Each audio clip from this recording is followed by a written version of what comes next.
Abonnez-vous à ETAF TV dans notre chaîne ETAF TV. Abonnez-vous. Come everyone to ETAF TV. Watch up.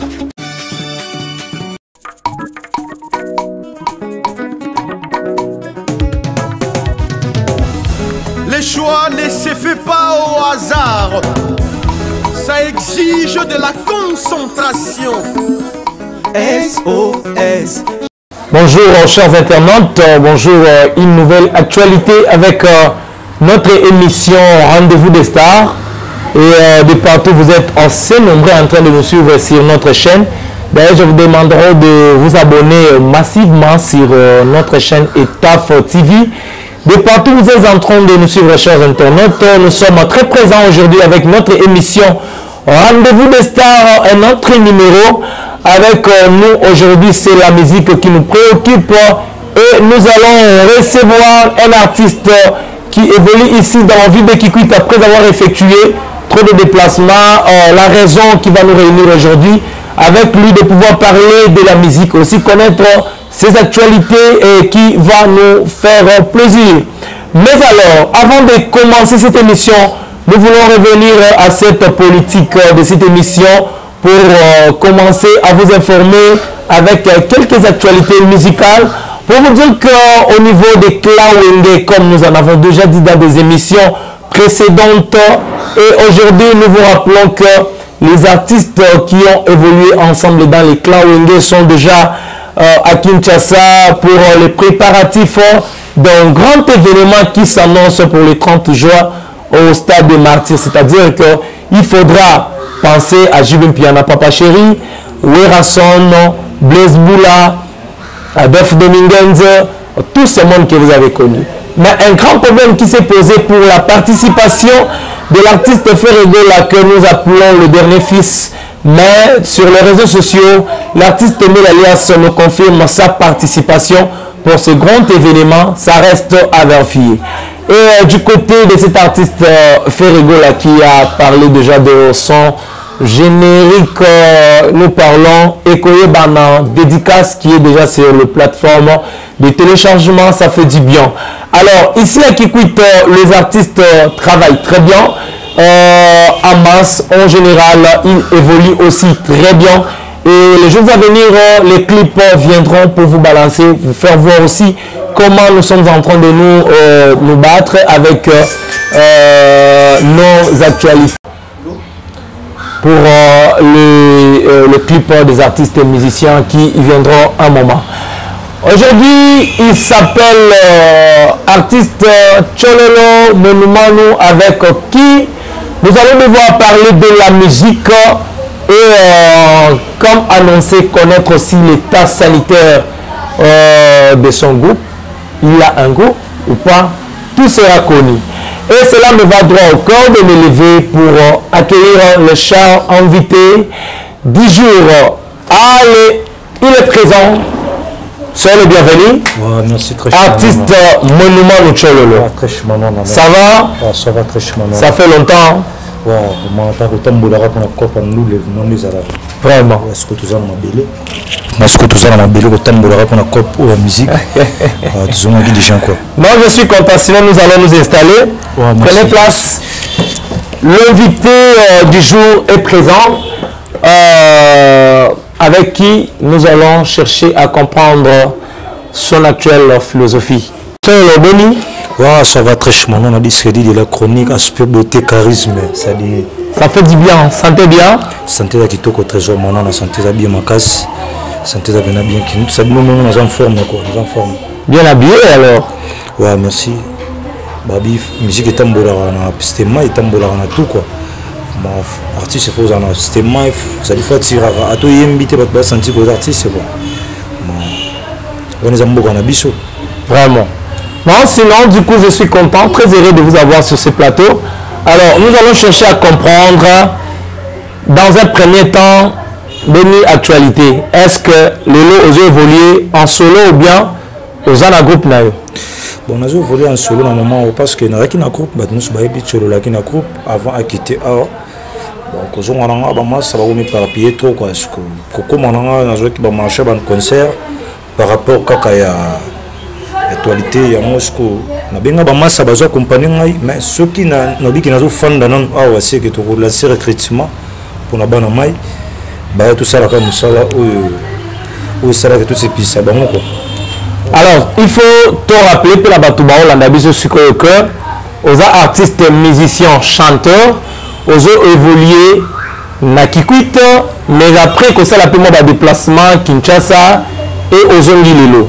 Alors de ton temps à Kinshasa nous avions appris on affrontait qui peut orchestre Msusu la cadre et test est-ce que mais quand on connaît la sur le solo on a qui bon aux mon amour tout en sala musala et c'est nga ko défendre parce que musala pour ba makasi na yo aux arana na palente quoi ça dit faut bima OK côté mon boy côté pe musala on sala mara OK c'est ba yo capé savoir na yo ce qui peut savoir ba pe marambo quoi mana genda te c'est ngai premier te c'est na sala pas venir nga buron pe la german na salia passer na mikili na mère na lisi le musing c'est que na sala te c'est na parler venir nga varito solo za wana équaliseur te c'est na parler ba retenant ce qu'on attend qui vision makambu via ça ngo ya ki bien mais biti ya ba voyage belé na mikili yango sala que non na ko buka place wana na te so mutu na Villanova na zaki wana ba junga na teste ba réalité marambo na kuta ikuna ngo sala na reculer na nous pour le test là la Villanova portage sur Nzembonini. Bon, na sala teste na ngai na mbaka miso makasi ndokité si je me trompe pas ça na disque et un album na premier album na amour moi extrait là ba cher internaute va comprendre. C'est toi mon ange que je retrouve dans mes songes. À chaque vie, ton image apparaît dans mes pensées. Touche en vomi. À chaque fois que je pense, ma foi me dit que tu seras comme moi, papa na mélodie. Pondo bokanga mbisi esenga kapambo ezala na sala nanga nanga pozonga mobimba uli monzoto pe mabanze koma yo na mitiki lokolo na mitika kana kata seke nazozela se intere malai intere ngana mboka ba plaisir na sala test na chama. OK. Et qu'est-ce qui s'est passé après qu'on ça la test? Bon, la salité c'est bazunga. Bon, réalité marambutanga na nozala nazoita changu de ma campagne. OK. Ce qu'il faut en abapui. Changu on paye machine, ça dit faut en abapui. Mardi, vendredi répétition faut en moins 10 000 pour tenir pour kenda barep. Ce que moi ça mususu, tu ba kana ba caisse na ba économisation ba tu mususu na ba mikili. Soit c'est relation mo fabricage pizza na aimba. C'est que bien besoin ya kaka, besoin na volonté musala, mo zo mona ba réalité ba boulon comment netif ba solo la rayo, c'est que ba plus pena ma beleza zakiti ya on atala kino nazo ngana sima pour nous assurer lire nazo ngana village mais absence na ba misala on a isala que ce que ça souté batamula ce que zongi se font les cas na tester pour ça ba bossa no pour presque ultime kilaye ba o ba yakate c'est que c'est na bakata ba pour absence c'est qui na boulot ya on a zongi na mabele na ngai nazo profiter pour lancer message au ba pour ezala parce que tout ça pour na bino si tu es abattu, c'est tout ça capable de me tout ça là. On va chercher à comprendre pour l'émission Rendez-vous des stars où la fière nango.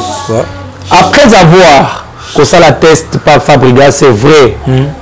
Résultat là qui positif. Et maintenant, vie la raison de Pesabiso, comment on a que tu as habité la distance longue il peut permettre à chaque fois d'accéder à la répétition.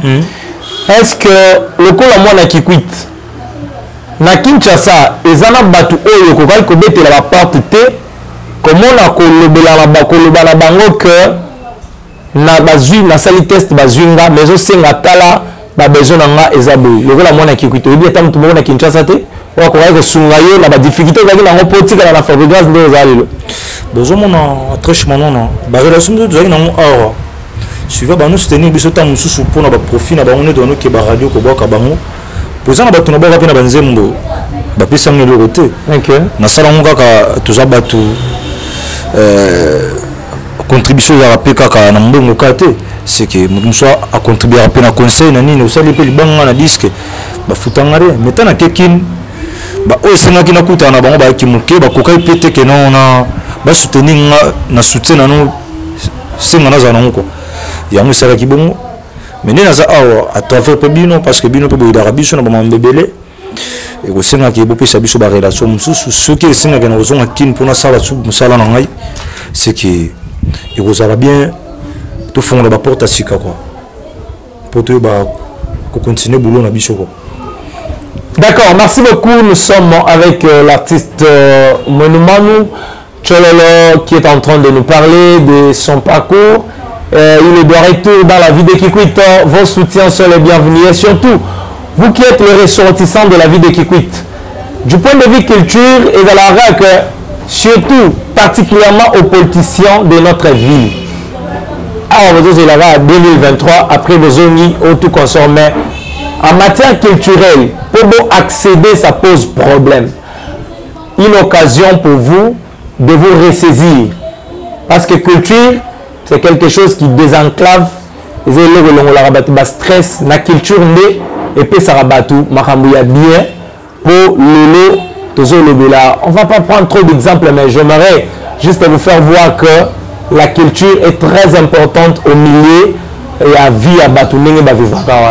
D'abord, on va continuer, mais cela me va droit au cœur de revenir pour dire grand merci à notre patron de la chaîne, honorable sénateur Christian Piloli, Ngoudi à Mamadé, qui nous suit à ce net moment, et notre coordonnateur Sinda Sindangari. Donc, on est ensemble, merci pour toute confiance, également pour les encouragements, on reste ensemble.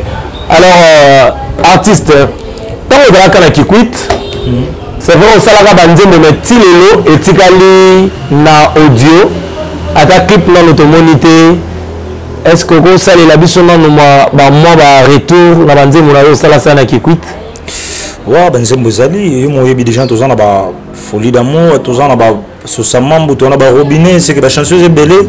Il y a un moment où tout ça la mission pour des gens que il a que musique na biso et zuma kolo. Il y a non le masque tamboli. Il y a des évolutions, c'est que faut tout ce qu'on a beau jeter, faut battre le pays. D'accord. Battre le pays, on a beau soutien bateau, la salle rabiso tout ça là. Il a décidé que nous n'actine batika biso, batika biso, c'est que toi on a parlé. Bah au basal rabiso peut tout ça là, bazaka ba mission quoi, ba idozang les jeunes pato, c'est que bah ça le fort que tout ça là, ba clip, ba chambre sous. Bah digi mukungu peut ba ça de fort, c'est que bon le vélo on a le vert cheveux blanc en direct ça loin, bah c'est que bah à Paris, bah à Bruxelles partout. Parce que monsieur dans le monde entier quoi, c'est basé là-bas. Absolument, absolument. Bah fils maintenant on appelle ça la biso de fort pour Masolo Kikitoko quoi. Par rapport au parcours musical, je dirais, je parlerai plus de votre répertoire. Le répertoire n'a eu acquis parce que tu as a quelque chose à 4-5 chansons. J'aimerais te toucher dans 2 mois de squelette nango. Et ça la plaisir na aigle maman papa na Ryan et fils et épices. Et ça la plaisir na fiston maman en direct des États-Unis. Et ça a peu plaisir à ma très chère mère Joséphine Lal.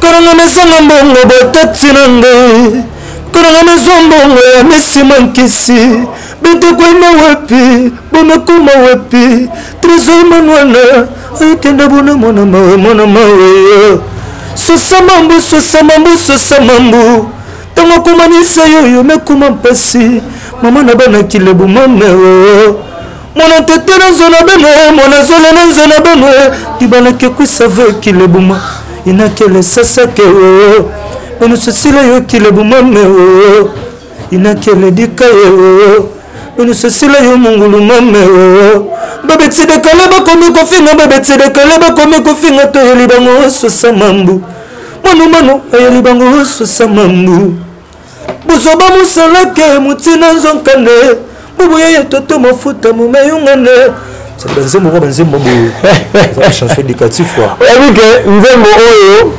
je me rappelle, je sais que Baola Ndabiso Sikoyo, on dirait qu'il y a France, Joël Feti, le Fernando, il y a Alba Luangu, Aola Ndabiso, on génère full Fabrice Kenda, très intelligent Aola Ndabiso.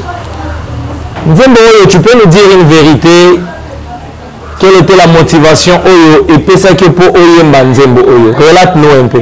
Bon Zembo na imbango inspiration Zembo yande ba tipo ba beta ba musique ya ba tipo ba leka na forme ba babeta babitar mo ba fabriqué traditionnel quoi batambola na baninga banzela na mona kati pana zo le kana guitare na fandi na ko mo boy na bengi ya kanan beta na guitare na yimba parce que tant que mo beta yango pese sa mambo yaka na ko mo yimba boy parce que na sangisi soir mo le kaka na ta parce que vie actuelle ne doit na ba kikwit partout c'est que comme fimo ba robota mona mo ko mi balé c'est dit mobile tam so sabo tseka tiki bon aroba répéter change zone ka chez bango na bolo pena sala so samambu sko à travers de kaka guitare wana et on a sala so samambu bon ba tumuso interprétant non ayembe la film robo soit 10 ans justement ngala ya wana ya ki film robo soit na ina quartier après avoir reçoit là du fait qu'il a manifesté qui impolitesse négant en tant qu'artiste au côté là pendant labo Vandande bisa nzembo mwana ntete na nzora ben. On a dit c'est pas comprendre qui comment on va comprendre la libération de type bino ya ni balé par la bino c'est les bas les athées. Alors il a qui façon à la réplique par rapport à at na ya poser les gars là. Bon très chemin non mon artiste avant monto à terre à bateau biso toi na nzela ba passer toi na nzela c'est que tu avais indicateur à masse quoi. On a bien ma na sala ngo pona mona mwasi na tona ki information mabe. État artiste ils ont idée comme la kinga on a yimba ki so samambo parce que ngamo na mona ne bat ba vivre quoi c'est que photo mbaka ka ba bolingote chéri na ngosana nga boyino non ezaka to mbape mambo ezole que la biso OK pour biso de terre abatu nzembo mususu mettons na yembi yango mutu mususu pas les gars na problème wana et consoler pays fuma ezate kaka pour na roba que non on a yembi la film robo non les informations mabe d'accord dans notre émission Rendez-vous des stars. Merci à l'excellence Mité Tenzambi Dangou, le vieux Moutumbu. Merci à l'excellence Lumé, à Papa Social. On est ensemble. Alors, je voudrais ici dire merci à Jojo Mbana, en direct de la Turquie. Merci de pouvoir nous habiller très prochainement. Papi Wakoudia, qui nous suit au niveau des États-Unis. Ginès Mundabi, qui nous retrouve en direct du Brésil, Alba Luango en direct de Luanda et Fallon Moko Mbika qui nous retrouve quelque part, ça fait plaisir. Je reviens, ok, c'est quoi la deuxième chanson, voilà qui se Mambo. Je retiens encore une chanson intitulée Robinet. Parce que tu as un excellent non?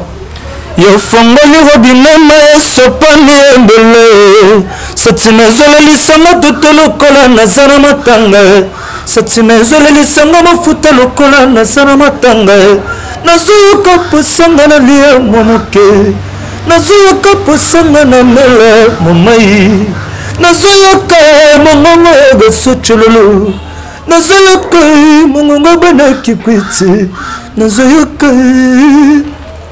sasa kama bongana na mukubi bongana na ketu yome bongana na mukubi ketu me bongana bakale fi famille kober honorable yome bongana na mukubi tuto mafute mona leli yo fongoli robinet ma sopani yele satsime zoleli sanga toto lokola na sana matanga ledi kora bolingo zeleke bolingo toto mafute comme un chapitre de bolingo changer d'identité to kana kibolingo kozala tolinga na suka kimobange lelo komi ya kobendana ngana tina nini basango soki babalaka tezate kaka ke basangi mbongo eza religion na bango esengi bongo religion ya bolingo esengi nango bongo moto pesaka bese parce que non ça fait plaisir on va dédier cet extrait à notre ami Elba Salozolo qui nous suit,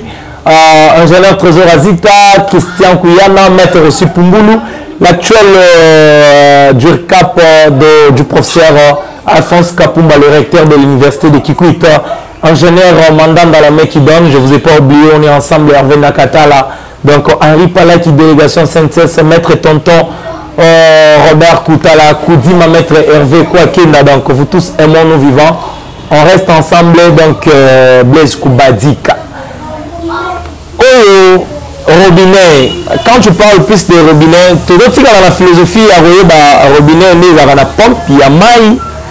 toke nango na cadre nini parce que na comprendre moi nuance moreza bon ezaka robinet zelo robimisaka déjà mai ça dit mai ça vu quoi ça dit il faut au fond le robinet on a ce que au fond du robinet mai so pas nebele c'est que bolingo pesinga eleki c'est que ça nga bien comme on a trésor manwana et ça nga bien so trésor manwana zolo ba ça dit nzele mo boye alela yo kan ningo zala asepa no kan ningo zala c'est que tout ce qui a se perdre non kaka tout ce qui a se perdre na kanda na aussi que robinet on a ba plaisir quoi au fond du robinet mai so pas nebele sentiment zo le sanga tonto ro na zana matanga c'est que ça chambre boye na salon pour tonto ma faute garçon de Lix bambota trop na maison Vexas parlant de Lix on a bossé longtemps c'est que mon tournant à Kati d'accord bon ça fait plaisir à Jerry Kapai ça fait plaisir à Ido Zanga et ça fait plaisir à tous les amis Idriss Melunda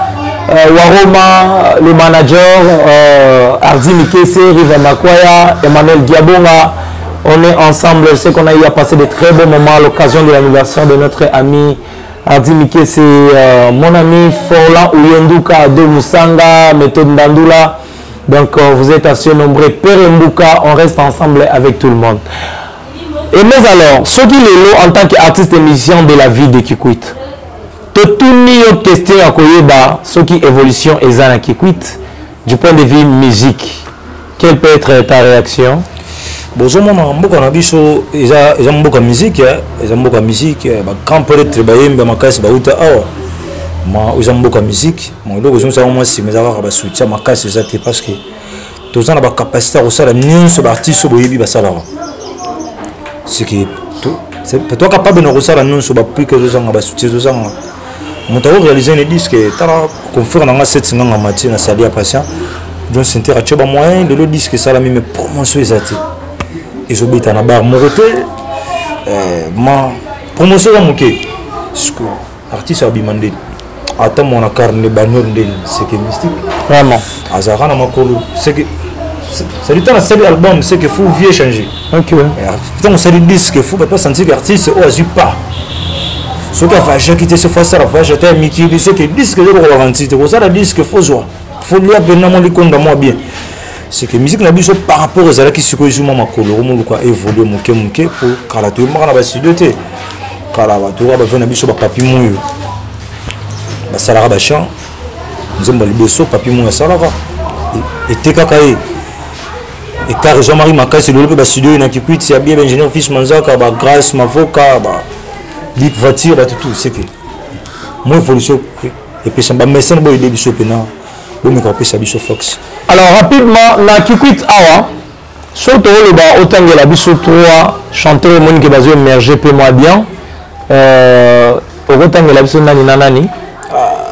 Mboka zamboka ba grand ba bien ba bazé belé c'est que son atangi ba msoupe ça la ba bien. Non, c'est-à-dire que beaucoup allez belé mais Moni et cause à quelques personnes au Moni qui Bazou émergé pendant la musique. Ceux qui peuvent entendre mon Moni font et ça bien moi et chantier moi il y a 3 caca. Tout à la suco nini avina ezali bon sans polémique na roloba ma pona ko citer ba artiste o ba se pichanga que non asali pensembo moko za na tema bien zela pe kitoko pour une photo ça la différence musique qui cuite so beti place moko o musique qui cuite pour nini ba composition monsieur à terre mais ça artiste ba ça la benzo d'accord selon toi vous allez nani nana bon tout ça na Denis Cecile Denis Cecile on a a commissaire ngai tout ça na 7 nganga ça la rabaté c'est pas bien moko wana na habité na rochana ça reste à l'enfuir nous tendons vers la fin de notre émission au rendez-vous des stars à vous tous qui avez eu le temps de nous suivre nous sommes très fiers de vous et puis vous faire un très bon témoignage par rapport à tout ce que vous faites pour pouvoir nous propulser. Type et Boba, on ne t'oubliera jamais, on reste ensemble. Tokomi Nasuka, merci de votre disponibilité, de pouvoir aussi répondre présent à notre invitation. Mais moi quelques personnes, il faut que ça me beauté, mais j'aimerais qu'avant nous puissions nous séparer. Inter Moro et artiste Moro séparés rapidement à Moukousse, aux Zongi, moi salutations et puis on se dit au revoir. Bon, on a parlé dans la Villanova, et on a mon chien. nga songa nseka na lela Fabrice Molananga bolingo molai silizanga mayele bolingo molai bilisanga mutu bolingo Fabrice komisanga kizengi nabetali solo na nani pwani manga kenalingaka ya solo na motema nga surga sika motema semesana na bolinga mola oh mabele promettre ngai mokolo na kokufa ekoyamanga te soki na vivre seyo sokoke mosika nanga nakokoma moribo mola. Alors, nous allons nous lever parce que vous allez saluer les gens tout en restant debout. Merci beaucoup, chers internautes. Nous avions reçu pour vous l'artiste Monuman Chololo. Nous sommes arrivés vraiment à la fin de notre émission et ça fait plaisir. C'est comme ça que nous allons nous séparer. Déjà marié? Ah non. Déjà fiancé? Bon, fiancé, j'ai toujours bon je suis fiancé, moi, calme. Petit ami Azali? Azala raté dans un seul kaka. Nana petite amie tranquille pour nous temps pour composer. Aza penatego. Je vous dis au revoir, il va rester sur ce plateau. Enfin, avec ça tout le monde. Quant à moi, je vous dis déjà au revoir. Très prochainement. Ouais, merci Nassalier, il nous a les jeunes pato. Le Kamesen, président de la Koulenfou, comme maison maman sur la casse de Dieu. Au niveau Lonza, en direct à Luanda. Tout ça couvert à 7 étoiles plafond de la ville. Présent Guéro le jour le pilon, Toto de Bess, nous sommes un peu ça disponible, présent dans le Tchentiri, Tiarana Moussika Bambo Tatro, présent Fifa Mikabar, le courageux Mako la couleur sacré présent depuis longtemps, Bambo Tatro sous Albert Capolo. Moi, vous avez belé, ma mécène, vous avez belé, tonton ma fout à garçon de Lix, maison Vexas, messieurs les trophées, Luc Nzamba, trésor Manon Napé. Dit dominant Blanchard Wendo ministre président du Kalekoutimé moi j'ai belé autobois quitté et ça la si m'appelle tout ce capable. Abonnez-vous à DETAP TV dans notre chaîne ETAP TV. Abonnez-vous. Come everyone to ETAP TV. Watch out.